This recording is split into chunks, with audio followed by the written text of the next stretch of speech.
नमस्कार। झारखंड में विधानसभा का चुनाव जो है वो शांतिपूर्ण तरीके से 20 नवंबर को समाप्त हो चुकी है। इस समय विभिन्न सोशल मीडियाओं पर, टीवी चैनलों पर हर एक एजेंसी जो है वो एग्जिट पोल दिखा रही है। उसी पर हम आज विशेष बातचीत करेंगे और उस विशेष बातचीत में सिल्ली विधानसभा जो एक हॉट सीट बनी हुई थी उस पर विशेष बातचीत करेंगे, क्योंकि इस बार वहां पर त्रिकोणीय मुकाबला देखने को मिला। फिलहाल हम एजेंसी जो एग्जिट पोल निकाली है उस पर हम बातचीत करेंगे। पहला है एक्सिस माई इंडिया, जो इंडिया गठबंधन की सरकार बना रही है। सी वोटर्स जो एजेंसी है वो एनडीए की सरकार बना रही है, यानी वो 36 एनडीए को दी है और इंडिया को 26 और अन्य को 19 दी है। टाइम्स नाउ जेवीसी जो एजेंसी है वो 40 से 44 सीट एनडीए को और इंडिया को 30 से 40 और अन्य को 1। चाणक्य जो एजेंसी है वो 45 से 50 सीट एनडीए को दी है और इंडिया को 35 से 38 और अन्य को 3 से 5। जी टीवी ये बहुत फेमस है, आप लोग जानते होंगे। जी टीवी जो है वो 36 से 41 एनडीए को दी है और इंडिया गठबंधन को 39 से 44। मेट्रिज एक एजेंसी है, उन्होंने 42 से 47 सीट एनडीए को दी है और इंडिया को 25 से 30 सीट और अन्य को 1 से 4। पी मार्क जो है वो 31 से 40 सीट एनडीए को दी है और 37 से 47 सीट इंडिया गठबंधन को। पीपल्स पोल्स जो है वो एनडीए को 44 से 53 सीट दी है और इंडिया गठबंधन को 25 से 37 सीट, अन्य को 5 से 9 सीट। पोल ऑफ पीपल्स उसमें एनडीए को मिला है 33 से 42 सीट और इंडिया गठबंधन को 30 से 39 और अन्य को 2 से 6। ये एग्जिट पोल है, यानी अनुमान है चुनाव के नतीजों से पहले। ये अनुमान है एग्जिट पोल, ये कोई रिजल्ट नहीं है, ये अनुमान लगाया गया है। जो पहला एजेंसी है एक्सिस माई इंडिया, वो पिछले बार यानी 2019 के चुनाव में उनका जो एग्जिट पोल था वो वाकई में चौंकाने वाला था, क्योंकि जो उन्होंने कहा था वही हुआ था। तो क्या इस बार फिर से इंडिया गठबंधन की यानी जेएमएम कांग्रेस की सरकार झारखंड में फिर बनने जा रही है? उससे पहले हम आपको बता दें कि झारखंड के जो युवा हैं, जो शिक्षित वर्ग के युवा हैं, उनका कहना है कि कुछ भी हो जाए लेकिन जेएमएम का सरकार दोबारा नहीं बननी चाहिए, क्योंकि उनका नाराजगी जो है वो जायज है। 5 साल जेएमएम की सरकार रही, बहाली प्रक्रिया जो है वो बहुत धीमी हुई है, नहीं के बराबर हुई है, इसी में गुस्सा है। ये एग्जिट पोल है, इस पर विश्वास नहीं करना चाहिए जब तक रिजल्ट नहीं आ जाता है। हम नहीं कह रहे हैं कि ये एग्जिट पोल है, बिल्कुल ऐसा ही होगा। हमने जो एजेंसियां जो विख्यात हैं, जो प्रसिद्ध एजेंसी हैं, उन्होंने जो एग्जिट पोल निकाला है वो आपके सामने हमने रखा। अब ये बात आ रही है कि एग्जिट पोल में लोकसभा चुनाव में गिरिडीह से जयराम महतो जीत रहे थे, लेकिन वो नहीं जीते। इसीलिए एग्जिट पोल पर लोग जो है वो कम ही विश्वास करते हैं और करना भी नहीं चाहिए, क्योंकि बहुत कम ही वो एग्जिट पोल जो है वो सही हो पाता है, बहुत कम। जो चीजें आप लोग नहीं सोचिएगा, जो चीजें नहीं समझ में आती है वो चीज हो जाती है। चुनाव ऐसा चीज है। लेकिन इस बार लोगों के मिजाज के बारे में हम थोड़ा सा बात करेंगे। जब हम ग्राउंड पर गए तो युवा वर्ग जो है वो तीसरा विकल्प यानी जयराम महतो के साथ दिखे, और जो बूढ़े बुजुर्ग थे वे कहीं ना कहीं जो पुरानी पार्टी है, स्थापित पार्टी है, उन लोगों के साथ दिखी, और खासकर महिलाएं जो है वो जेएमएम के साथ, क्योंकि जो मैया सम्मान योजना मिल रही है वो कहीं ना कहीं काम की है, जेएमएम के लिए फायदेमंद हुई है, उसको देखकर वोट कहीं कहीं हुआ है। लेकिन इस बार क्या फिर से हेमंत सोरेन का जो नारा था, बाबूलाल मरांडी का भी नारा था एक, कि इस बार एनडीए की सरकार, तो क्या दोनों फेल हो जाएंगे?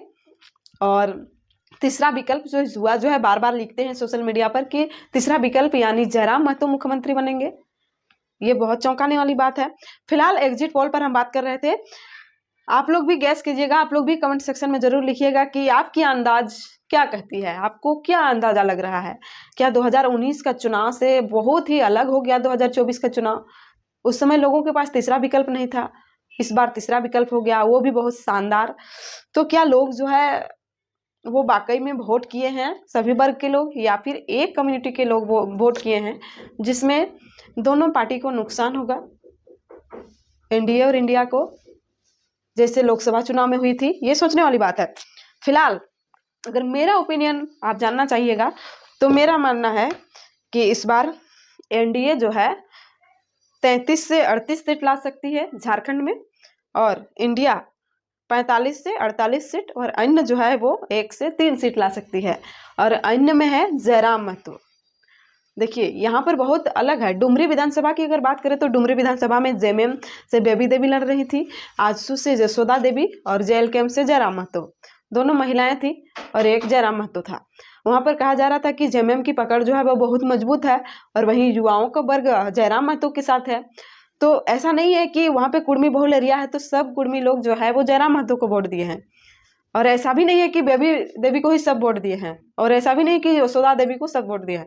ऐसा नहीं है, सब वोट बट गया है। अब ये तो पूरा पूरी नहीं कहा जा सकता है कि बेबी देवी ही वहां से जीतेंगी फिर से, या फिर जयराम महतो ही निकल रहे हैं। लेकिन जिस प्रकार से जयराम महतो की सभाओं में भीड़ होती थी, उस प्रकार से अगर उनको वोट मिला है तो कहीं ना कहीं वो डुमरी निकाल लेंगे। उसके बाद है 33 सीट एनडीए को हमने दिया है, क्योंकि इस बार नहीं लग रहा है। कोल्हान में हमने कहा कि इस बार छाप को देखकर आदमी वोट नहीं दिए हैं, इस बार कैंडिडेट को देखकर लोग वोट किए हैं। कोल्हान में पिछले बार जेएमएम बहुत ज्यादा सीट लाई थी, इस बार जो है बीजेपी कोल्हान से है, कोल्हान में उनकी अच्छी पकड़ है। अब ये कहा जा रहा है कि चंपई सोरेन जो है इस बार वो ज्यादा सीट वहां से नहीं निकाल पाएंगे, क्योंकि तीर धनुष को कोल्हान क्षेत्र में ज्यादा पसंद किया जाता था। और एनडीए की सरकार नहीं बनने का सबसे बड़ा कारण ये हो सकता है कि संथाल परगना जिस प्रकार से वहां माहौल था, हमको नहीं लग रहा है कि वहां पे एनडीए ज्यादा सीट ला पाएगी। तो ये मेरा ओपिनियन है, और मैं ये नहीं कह रही हूँ कि यही होगा, हो सकता है इससे अलग हो जाए। अब आते हैं सिल्ली विधानसभा में। सिल्ली विधानसभा बहुत खास, बहुत हॉट सीट रहा इस बार, नेशनल चैनल तक वहां पर पहुंच गया ग्राउंड रिपोर्ट के लिए। सिल्ली विधानसभा में इस बार लगभग 76% वोटिंग हुई है, यानी पोलिंग हुई है।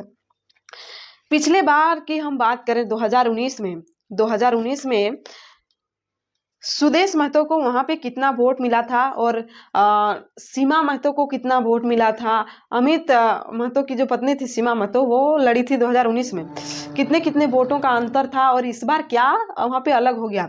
देखिए सुदेश महतो को 2019 में लगभग 83,700 वोट मिले थे, और सीमा देवी को 63,505 वोट मिले थे।